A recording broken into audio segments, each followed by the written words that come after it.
आज का बाइबल का वचन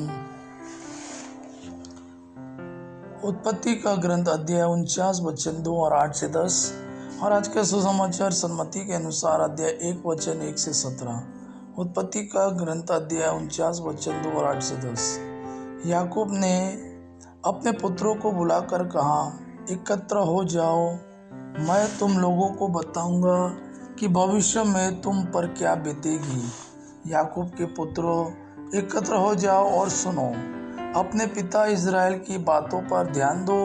हे यूदा, तुम्हारे भाई तुम्हारी प्रशंसा करेंगे, तुम्हारा साथ शत्रुओं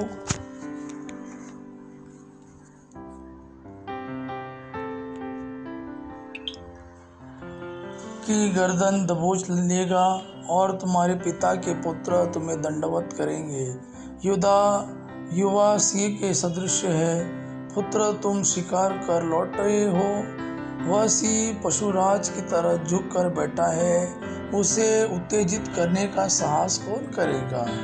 राज्याधिकार यूदा के पास से तब तक नहीं जाएगा, राजदंड उसके वंश के पास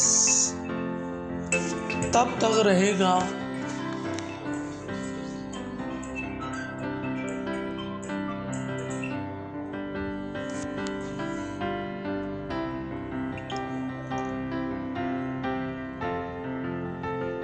जब तक वो उस पर अधिकार रखने वाला न आए, सभी राष्ट्र उसकी अधीनता स्वीकार करेंगे। आज का सुसमाचार सन्मति के अनुसार अध्याय 1 वचन 1 से 17।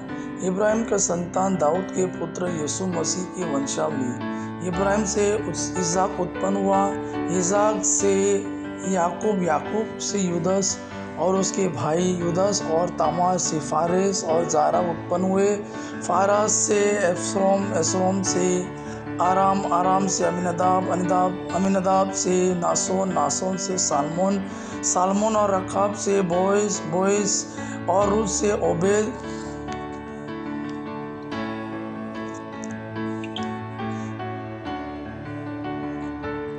ओबेद से यसे, यसे से राजा दाऊद उत्पन्न हुआ। दाऊद और यूरियस की विधवा से सुलेमान उत्पन्न हुआ।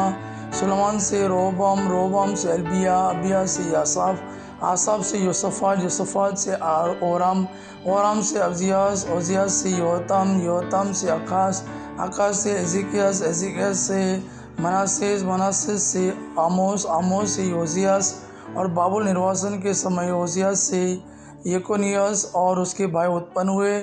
बाबुल निर्वासन के बाद यकोनियस से सलातिल उत्पन्न हुआ।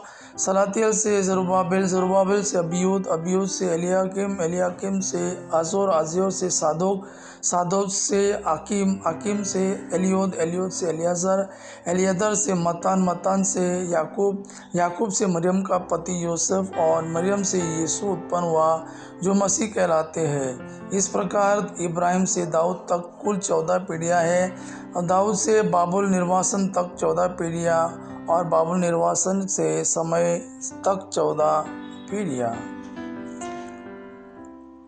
यह प्रभु का वाणी है। प्रभु का धन्यवाद। आबा पिता की महिमा और पुत्र यीशु का प्रेम आप पर सदा सर्वदा बना रहे। आमीन।